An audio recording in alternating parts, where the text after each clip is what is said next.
मी वैजापूर येथील रहिवासी असून माझे नाव राजू जगन पिंपराडे आहे आणि आमचे वैजापूर हे चोपडा तालुक्यातील असून आम्ही एक आदिवासी बांधव आहेत आणि आमच्या वैजापूर गावामध्ये जरी दुर्गम भाग असेल, आदिवासी भाग असेल, परंतु आमच्याकडे नियमित रेशन वाटप होत असतो।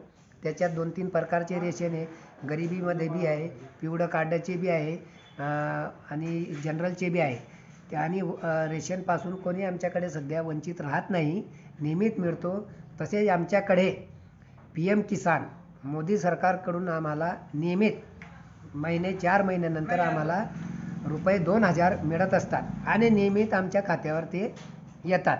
त्याच्यात कोणत्याही प्रकारची लूटमार होत नाही किंवा त्याच्यात काही चुकीची माहिती नाही।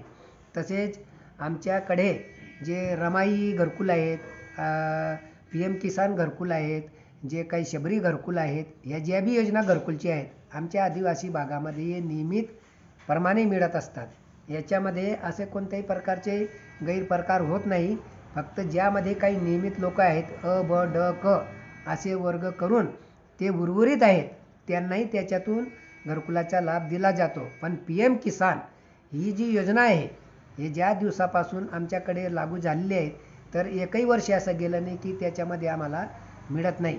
नेहमीप्रमाणे PM किसान योजनेचे घरकुल मिळतात आणि जे पैसे आमच्या खात्यावर डायरेक्ट वर्ग होतात, त्याच्यामुळे याच्यामध्ये कोणत्याही प्रकारच्या भ्रष्टाचाराचा प्रश्न येत नाही।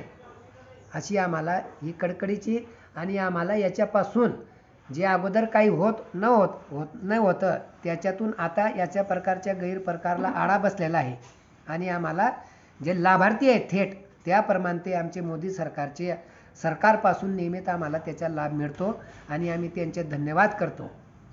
जय हिंद, जय महाराष्ट्र। आणि ही जी माहिती आहे ती केतकीताई पाटील यांनी आम्हाला काही दिलेली होती आणि आम्हाला त्यांनी सांगितले आहे, त्यांच्यामार्फतही आम्हाला एक कळालेलं आहे आणि त्यांच्या अनुषंगाने ही माहिती खरी आहे, अशी आम्ही मनापासून त्यांना सदिच्छा देतो आणि त्यांचे आम्हाला या सरकारमध्ये मिळालेल्या योजनेपासून आम्ही त्यांचे धन्यवाद करतो।